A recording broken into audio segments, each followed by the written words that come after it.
Here we go again, answering comments or responding to comments that people put on my page here or under the videos. Let's see, this is from William. It says, I like this discussion. There's a supreme simplicity to this. It is a shift out of identity, and that is basically all of it. Suffering only becomes more obvious. Knowing this, there is a deep peace. Yeah, that's right. It's a shift out of identity, or it's a deconstruction of the experience of identity, because there's no one to shift out of identity, of course. The experience of being a someone that can shift in or out of identity or in and out of anything is a constructed experience. It's a fabrication. But that's down the road. Like, just to believe that and then incorporate that into the sense of a self doesn't really help you. So it's important to take this journey for yourself. And I just want to point that out. But this is accurate, what they're saying here. Suffering becomes more obvious. It does. The mechanism of suffering becomes exquisitely obvious. And that's how we ultimately transcend it, to put a word to it. That's how we ultimately, I could say, end suffering. But the end of suffering is really seeing that it was never really there. But to see that it was never really there, again, can't be done intellectually. It has to be done through direct authentication, experientially, of the non-dual aspect, of the boundless aspect, of the non-grasping aspect. That these aren't things we do or learn to do. These aren't even things we realize. These are already the case. But it has to be authentic. Good question, or good comment there. Someone says here, you say consciousness forms subject-object. I thought it was more like subject and object forming on its own. Well, like, okay, if you look at a rock, that rock is probably not experiencing subject-object, right? So it's this human consciousness, the ability of consciousness and self-consciousness to turn on itself and then start to experience a world apart from a sense of the subject. So the subject-object construct is structured in consciousness, right? Just like any knowledge is, or any non-conceptual experience or belief and so forth. But that doesn't matter. What matters is, can you confront it, question it, and dissolve it? That's the key to all of this. Let's see. Then there's this one comment that says, non-dual people, whatever those are half aware of inner life, but ignorant of outer life. Okay. Don't know what that exactly is referring to specifically, but when someone proposes you something, you say yes or no. The safe path is always no. The dangerous path is yes. I'm not sure what they're talking about. Yeah, this feels like kind of like, I don't know. Sounds like a kind of a bunch of sort of disconnected thoughts. Not sure what they mean. Okay. Hi, Angelo. What I'm still confused about is this. On one hand, it's said that liberation is the end of suffering. But on the other hand, it's also said that emotional release goes on forever as one encounters different situations in life. So I guess one's capacity to be with those emotions without resistance increases more and more. Absolutely. But does also the emotional release slow down or plateau at some point? The release is, as I said a few minutes ago, the release that I'm talking about is intrinsic to experience. Nothing holds on. Nothing holds on. There's nothing to hold on. So you could say release is a correction for the experience of holding on. The experience of holding on is a fabrication or an illusion based on a sense of a separate self, right? So this experience of releasing may feel like something you're doing for a while. It may feel, and then it may start to feel like an ongoing sort of process that you can just surrender to. And then it's just gone, right? Nothing accumulates. Nothing is grasped. So nothing needs to be released, right? So this is sort of realized in stages. Hopefully that makes sense. Someone says, this is Spock's daughter, by the way. I've seen Spock's daughter's comments around quite a bit. Someone says, might be useful to know that is the acronym commonly used for Sexual Addiction Anonymous, SAA, Simply Always Awake. Oh, okay. 12-step program. That's funny. Though I doubt it is referred to in common conversation. I guess they're talking about when I say SAA, I mean Simply Always Awake. I'm sure there are other organizations that use that acronym, like, let's see, how about Sapiens, Always Alert, or I keep thinking of dirty ones, but I'll think of a non-dirty one. How about Simpletons at the airport? Okay, that was silly of me. The Observer Mirror Effect, someone says. This is the Gringo Scott Productions. I love the names. The Observer Mirror Effect. It goes on forever and can never be found. You can think you found it, but no. That's right. I think I know what you're talking about. Anyway, the Observer Mirror Effect, exactly. So like the observer, the experience of being an observer, perceiving that which is observed, really is a sort of mirror effect. It's a mirroring experience in consciousness, in essentially thought. You could say non-conceptual thought. But there's no one that's going to suddenly realize, oh, I see that happening, right, in one very real way. When the subject-object experience collapses specifically, it's an impossible thing to describe, because it's not like you see that from somewhere. It's just really obvious that it never existed. So, yeah, an illusion is dispelled and the perceptual experience changes significantly. Autumn Way says, this video answered addressed some part of my comment question in the other video. Well, good. And the same person says, I guess my mechanism is to seek explanation for thoughts and emotions instead of just letting them be. Yeah, exactly. The explaining thing we do, self-talk, even with others, we explain everything to others, tell stories all the time. At some point, you kind of realize like most or all of that is really just a way to, I could say distance ourselves. I say that a lot, but you're not really distancing anything. It's a distraction, right? It's just a mind road. But a lot of times we're using that to stop feeling, or to not fully feel, or to keep a little distance from feeling. Now, this is, again, totally innocent. We don't learn to do this overtly and choose to do this. It's just a habit that we get into early in life. But when we realize, oh, okay, all this chatter, right? Like, oh, let me explain this, let me explain that. When people talk about meaning and purpose a lot, it's like all of that stuff is really just distancing yourself from the experience. Once you really feel what's there to be felt and just drop into it and just, oh, okay, that's it. There's no story here. There's no narrative here. The sensation doesn't even have a label. It doesn't need a label. It doesn't need a description. It doesn't need an understanding. It doesn't need a justification. It doesn't need a reflection on what it is or that it's there, even to yourself. It doesn't need any of that. It's just what it is. Yeah. So that's why I say frequently, this just gets really simple. But there's a profundity in that simplicity. And there's a bit of a, I don't want to say complexity, but there's a bit of a catch-22 to the simplicity. It's so simple that you have to get out of the business of complexity totally, or you'll miss it a little bit, or maybe you'll miss it a lot. Because the mind can make take anything that seems simple and turn it into complexity.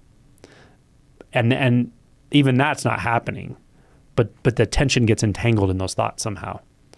So how to make it truly simple, or how to see the simplicity? Learn the distinction experientially between a thought at any level and a direct experience, sensation. So important. Feel. Don't worry about what it means, what it says about you, where it's going, where it came from. Don't worry about it. Don't worry about enlightenment. Just feel. It takes care of itself. Autumn again. I think that I'm reading these backwards because anyway, this is her previous comment. When the intense emotions come up in the shadow work, my brain wants to put context or explanation. Exactly. And that's okay, by the way. Like, it's normal. It's normal. There's so much fear, shame, regret. Yeah, it can come fast too. Like, I totally understand it. It can come fast. It can feel like, whoa, can I handle this?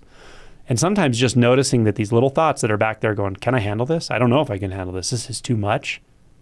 Just recognizing those simple thoughts. They're kind of trying to be gatekeepers, and just go, it's okay. I don't know. Maybe I can handle it. We'll see. Let's just feel. Just feel. When you go directly to the sensation, you can always handle it. The fear of not handling is what makes it so we can't handle things. We try to run from them and we get all up in our head and start believing weird thoughts. Just feel. Feel, feel, feel, feel, feel, feel, feel. You got this. Thanks for your comments, Autumn.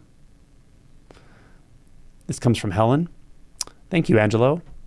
I've done a lot of avoidance tactics in the feelings are perceived by the mind as insurmountable. Oh, as the feelings are perceived by the mind as insurmountable. Exactly what I was talking about before. They're not insurmountable, but if you perceive it and you believe those thoughts, then it's just another justification to distance ourselves. When you touch in for 1 second and see, you actually can handle that. Touch in for 5 seconds. You can handle that. You don't need to handle it. You can feel it. Touch in for 10 seconds. So maybe it takes some time to get used to this, to realize, oh, I can feel. I can just sit with this feeling, this sensation. I don't need to conclude anything about it. I don't need to label it. I don't need to push it. I don't need to pull it. I can just feel it. Just stop, right? Put the distractions away, your phone and your TV and all the things, the talking and all the things we use to distract ourselves. Put it away. Feel for 10 seconds. Feel for 30 seconds. Feel for 1 minute. Go right to the sensation and just let it be what it is. Don't worry about what's going to happen afterward. Don't worry about whether you're doing the right thing or not. You're always doing the right thing if you're feeling. I'll give you permission to always feel. And it's never wrong. Yeah? Then you can give yourself permission once you test it. And then you just get better at it. And then you learn what non-reactivity is, and you learn that equanimity is tied directly to non-reactivity. Okay. Someone asks, okay, this is, it's hard to know what this name, I'm going to try to pronounce it. Srivatsan, maybe. I have not found an answer to this question. After awakening, who remains to restrain animalistic or addictive behavior? Okay, you don't need to know who remains to do that. Don't worry about that. It's not going to help you to know who remains, who doesn't. It'll become conceptual, right? After a first awakening, the problem of identity feels very different. Like, you're not so worried about who, or, it's the experience of beingness is so pervasive that that's not such an important question. However, the other part of your question is important. Who is there to restrain animalistic or addictive behavior? Meaning, how does animalistic or addictive behavior get restrained? Well, I'll give you, you want the good news or the bad news first? I'll give you the bad news first. The bad news is there was never anything restraining it, really. But, and you'll see why this is bad news, sometimes some of the let's call it a governor that governs behavior, or the hesitation tone that was maybe preventing certain aspects of it in certain settings, that kind of goes away after an awakening, right? So it's a layer of identity. So a layer of identity that's actually avoiding something, but not for a deeply authentic reason. All of a sudden that's not there. So you might actually indulge a little bit sometimes. And that does happen. And it's going to happen to some degree. So whether that's good news or bad news, it happens. It can feel good, right? It can feel good to experience parts of yourself that you had been cut off from and so forth. But yeah, when it's an addiction or something that's not, specifically healthy for you in your life, it can be a little bit like, oh my God, wow, I really am indulging in a way I hadn't before. Feels good, but it's also, I'm worried about being able to rein it back in and all that. That stuff will come, right? But I want to point something out about this. It doesn't mean that you weren't really indulging it before, but you were probably indulging it in really distorted ways, or you could have been indulging it in really distorted ways, or ways in which you were unconscious, which can be much more harmful. The more conscious you become of not only your drives, but the ways in which they come out and sneak up through the cracks when you're really holding them back, becoming aware of that tends to make our behaviors and activities less violent, let's just say. That we're bringing more into consciousness. So it's okay that this happens, but just know there's going to be an adjustment period. It's not like right after an initial awakening, like there's perfection of character or something. That's not going to happen. It doesn't happen. What really starts to perfect the character That's a strange word. I use the term because my teacher used to use it, but the refinement of character, the dissolving of selfish, ignorant views, tendencies, and so forth, ignorant in the Buddhist sense. What causes that dissolving really is the shadow work, largely the shadow work, and then the deep insights after that. So yeah, it's not going to just be gone right after awakening. So just know that about yourself. And at the same time, be mindful of what you're doing. You know, if it is harmful, be aware of that. If you need help, get help, right? If it's an addiction that's destructive in your life or to others, there's help out there. Go get it, right? So be smart about that. Let's see. As we frequently hear of unethical, addicted behavior by realized gurus. Yeah, I think that's, your concern for this is well placed, and it is. There are many classic examples. Many people really like Alan Watts. Alan Watts probably died of alcoholism. You know, there's examples of Zen teachers. Mayazumi Roshi is one of them, who was widely known to be not only alcoholic, but the alcoholism affected his behavior with some people in his Sangha and so forth. Those are concerning to me. And I really think this is one of the major reasons I emphasize shadow work.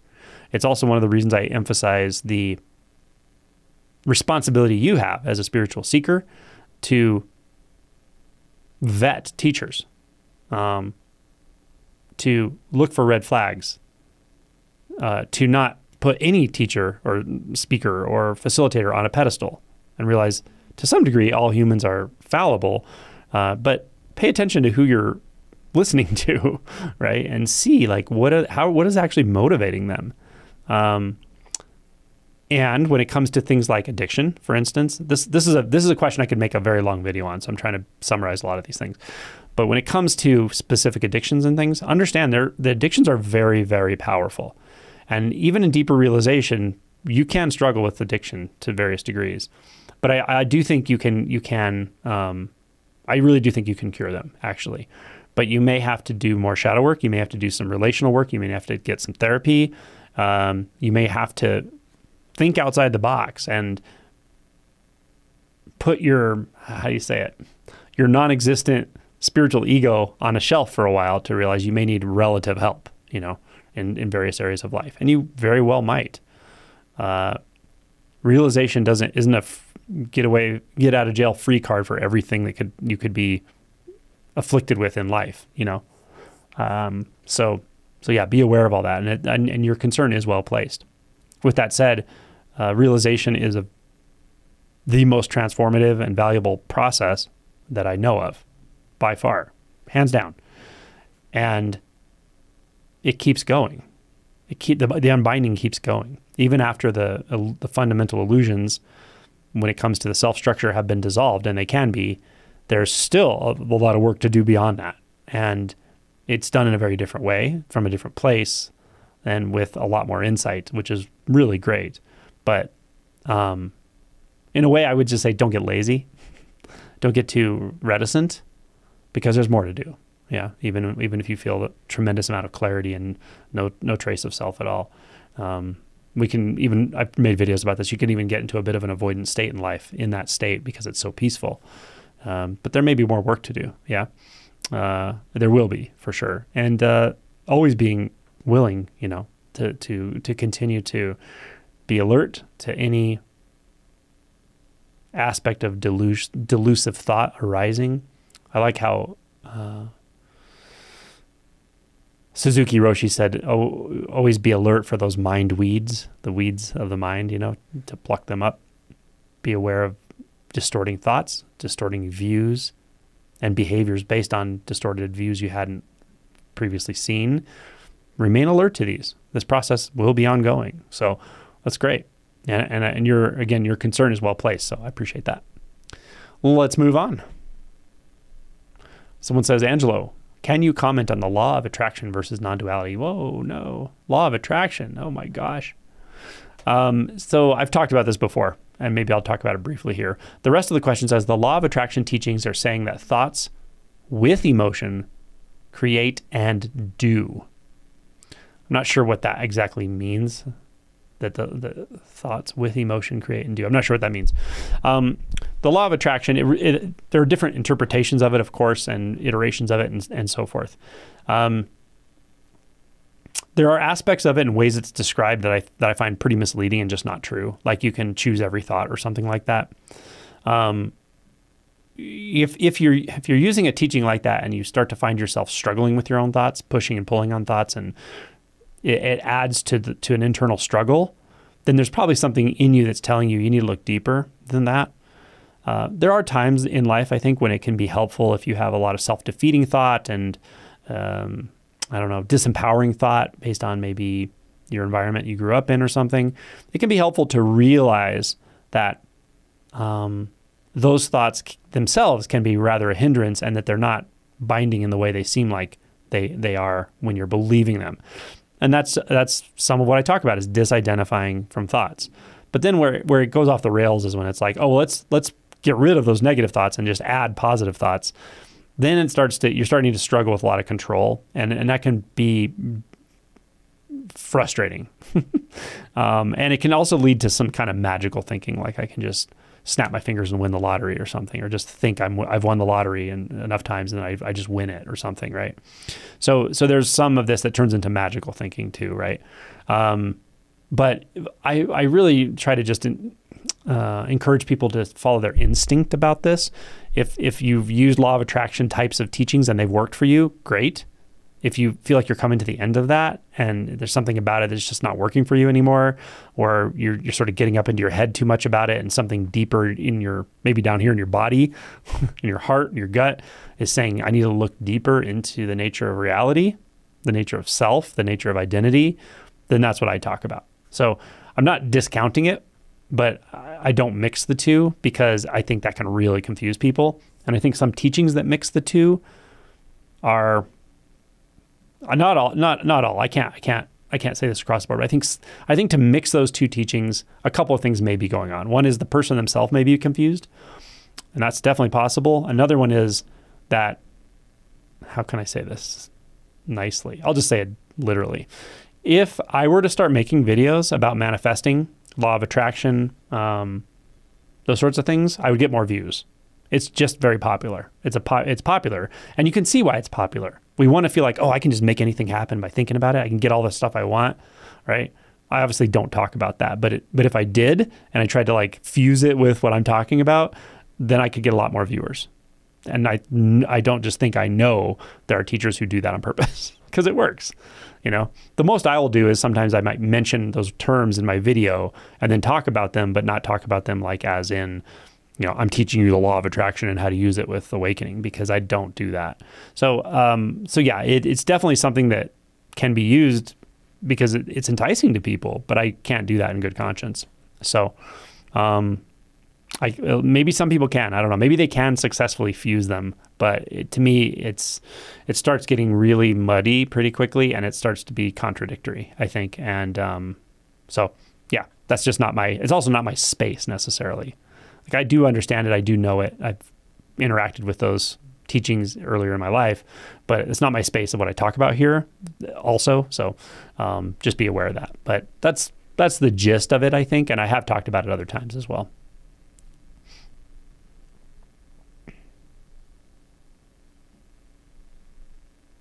Someone says, it seems like I'm doing a lot of shadow work before awakening. At least I do not seem to be aware of any identity shift. Don't know and not sure it really matters. I like that. I like that attitude. I like that approach. Right? If this is from Chris Hayes, if you feel like inclined to do shadow work, to work through delusion, repressed emotion, see what's really going on inside you, feel what you haven't been able to feel, what more could you be doing in life? I mean, that's awesome, right? It's going to improve everything. It's going to improve your authenticity, your relationships, your sense of self-worth, your equanimity. That's great. You'll know when some fire starts inside of you. You'll know it. You'll know when you are suddenly on fire with the Dharma. It's pretty obvious at some point. It doesn't mean that if you don't feel that right now, you can't be interested in awakening, because you can. It's very common that people start to hear these videos or this kind of pointing, and they tell me, I don't know what you're talking about, but I keep watching it.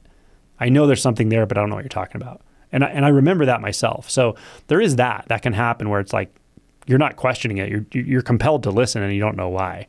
And then there's when the fire starts, like something's just like, oh man, I know exactly where I need to go, even though I don't know how the heck I'm going to go there. I know it's not about thoughts. Like I'm suffering, and yet there's something that knows exactly what direction I want to go in. That's great too. But if it's like, I don't really understand this awakening thing, I'm not that interested in it, but I am interested in shadow work, good for you. That's awesome. That's the best thing you can do for everyone you come into contact with in the rest of your life, and for your own equanimity and peace of mind. So go for it. And it may lead to awakening anyway. A lot of times when we clear out some of that stuff, then we start seeing more clearly, because a lot of shadow material that's not been experienced does distort our views, does push and pull us around, gets us up in our head. So once you start to clarify some of that, then all of a sudden it actually gets pretty interesting to go, what's really going on? What's really happening here, right? The big questions start becoming more interesting. And if you work through some fear, because sometimes it's really just fear that keeps this at bay, this investigation we're talking about. And you may not know you're feeling that kind of fear. It's just that fear is built into our views and our distractions and all. And once you start to contact fear and realize it's okay, you can feel some fear, then you may start asking the bigger questions that were always important to you. It's just somehow you're kind of circumventing them without realizing it.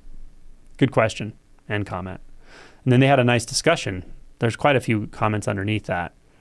This was left 2 days ago. Anyway, kind of cool that people are going back and forth on this. We have such a great group here. Like it amazes me, the back and forth on these Q&A sometimes, and the comments that people are just offering their own sincere, experience and insights, and it really helps people to have that kind of community.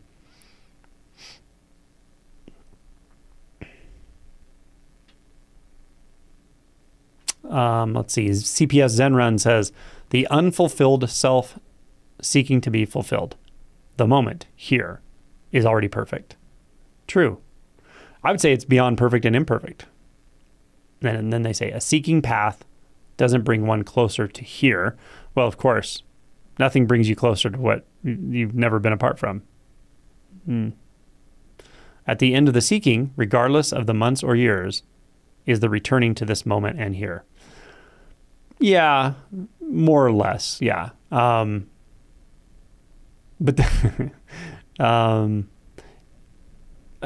the end of seeking, I want to say it this way because this is important, and there's a lot of teachers who talk this way very specifically, that the seeking is the big issue, and when the seeking just stops, then enlightenment's there, right? It's just clear. Yes and no. Seeking is a side effect. The insight is what matters. The insight is what matters. Returning to the moment in here, there is no returning to the moment in here, of course. And that doesn't mean you're not suffering right now. It doesn't mean you're not experiencing a sense of self and a sense of duality. So the insight is what dissolves that sense of duality, the sense of the separate self, and all the dualistic thinking, right? All of that is what gets addressed with insight, direct authentication of realization. And then as a side effect, the seeking stops. So to boil it down to as simple as, if you're seeking, just stop seeking and then you're enlightened or something, or stop seeking and then it will be clear there's no one that could be enlightened and blah, blah, blah. It's not that simple, right? It's just not necessarily, because you can tell yourself you've stopped seeking. You can learn, and that's what happens. The ego co-opts everything. You can learn all these people saying, oh, just stop seeking. There's nothing to seek. There's nothing to find. You can learn that. That's not realization. And by the way, all of this comes from Tony Parsons. That's his way of speaking. And he himself says, there are people who say what I say in 5 sentences. That's not necessarily insight. He used a different word, but that can be just knowledge. And that's not what he's talking about. And he said this many times. So it's important to understand that, to digest that. Just saying what you've heard about this, that's not the same thing as realization. That's not the same thing as insight. To believe there's no self doesn't make the self structure go away. A self can easily believe there's no self. No problem. Easily. And it can feel rather arrogant about it. So I'm not saying the original poster is referring to this. I'm just telling you, like, it's important not to just learn something and spit it out when it comes to non-duality and Advaita and all that. The insights matter. The insights really matter. Of course. All right. Then someone says, this is Purple Looney? Purple Looney? I don't know. It's kind of a fun name. He said, I'm kind of scared shitless of all the quote unquote past lives, distant consciousness, etc. talk. Can't fathom one single way this type of things can be enticing for someone. It's turning me off to it. Well, that's interesting because it actually turns a lot of people on. And that's why I don't talk about it, because I don't want people chasing that stuff. A lot of people think it's like the coolest thing in the world to experience past lives. Like, I want to experience past lives, that's what I want to do. And and I get it. Like, it's interesting, these altered states and all this fun and whatever. Now, for some people like this person, they don't want that. They're like, that scares me. That turns me off. So I have good news for you. I'd say most of the people I know who are deeply realized don't really describe having direct experience of past lives necessarily, maybe in some vague way. And if you do, it won't be a problem for you. It won't be an issue. So I wouldn't worry about it. I wouldn't worry about it. And more importantly, I wouldn't seek it. Don't try to wake up so you can experience past lives. I wouldn't recommend that.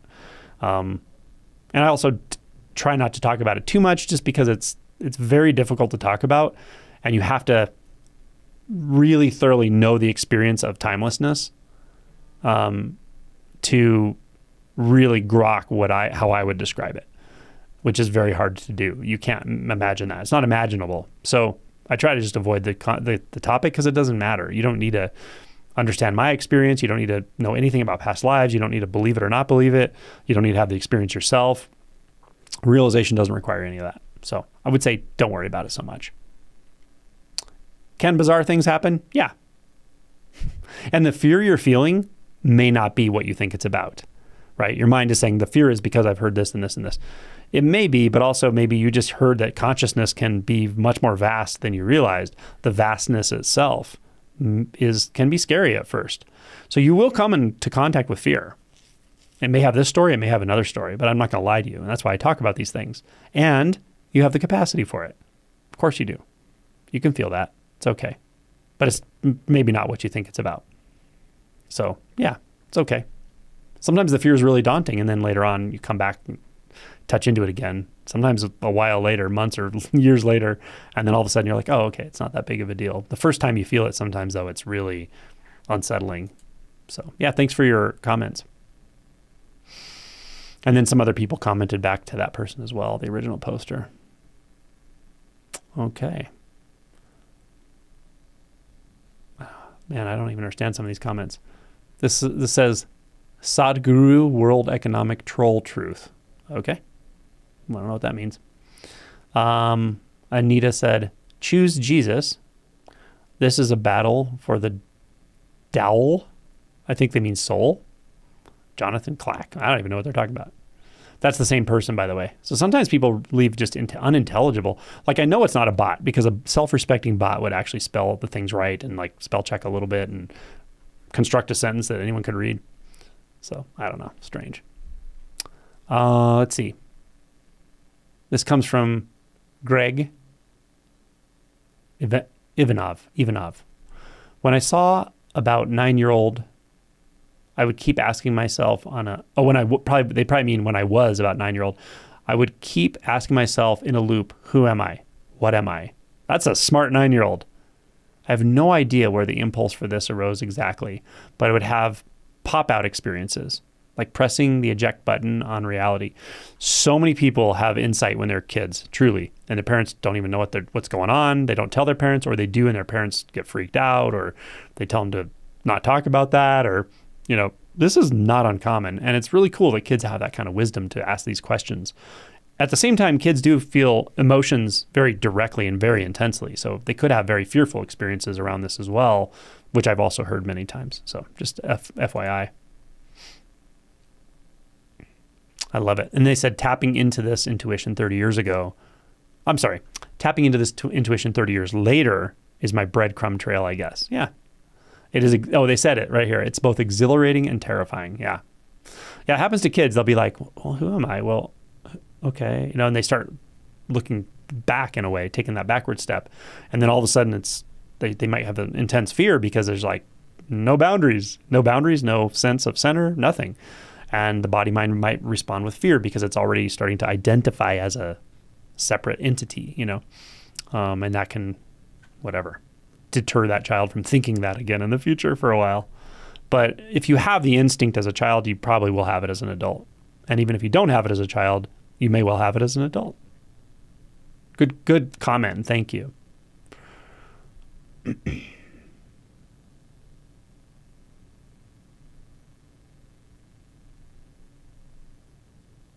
Just looking through here.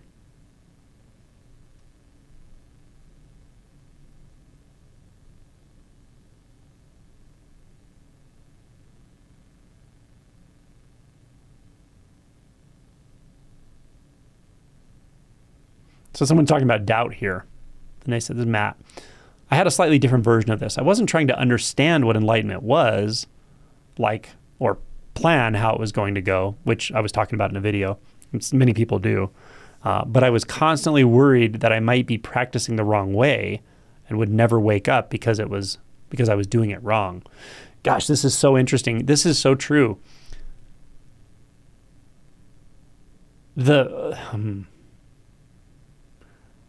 Not only the belief that I'm doing this wrong, what am I doing wrong in that moment that's happening, but the sense of the one that's getting it wrong. The sense of the one that's getting it wrong.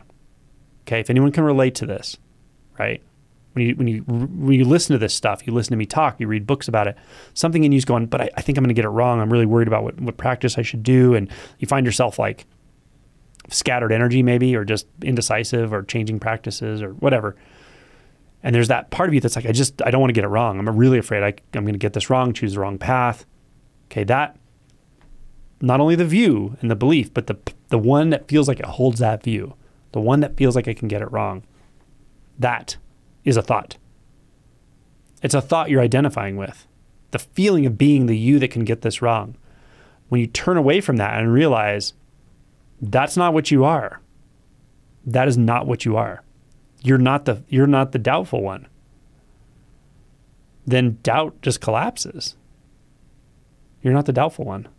So who are you if you're not the doubtful one? Doubt can suck, right? It can feel like, oh, I don't want to feel all this doubt. At the same time, it's giving you something to hold on to. It stabilizes you. Let me destabilize you. What are you without identifying as the doubtful one right now? What are you? And I'm not saying, tell me an answer. I'm saying, consider the question. And maybe consider you don't actually know. But you're there. You're there in the query. You're there in the question. You're there in the singularity of curiosity. Stay there. Stop right there. It's not about doubt or not doubt. It's not about right or wrong. No one out there can give you this to you. I can't give this to you. So in the way that you engage me and other teachers or listen to what we're saying through the lens of doubt, it will just reinforce the doubt.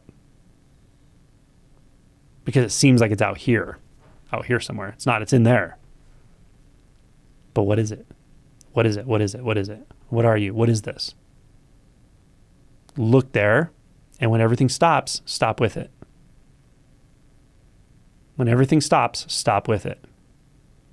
Don't make another thought. Don't grab onto another doubt. Don't try to be someone at all right here. Don't solidify. Don't grasp. Don't find a stance. Don't land. Don't move. That's it.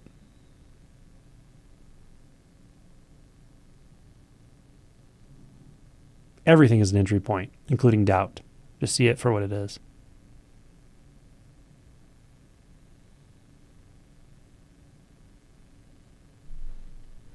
Awesome. Thank you all for your comments on the videos. I appreciate it. They're always so honest, you know, almost always. Authentic, honest, vulnerable. But that's how it makes it easier for me to like really see what's going on and answer them in a, you know, useful way. So I do appreciate that. And thanks for your viewership. And I wish you all fruition.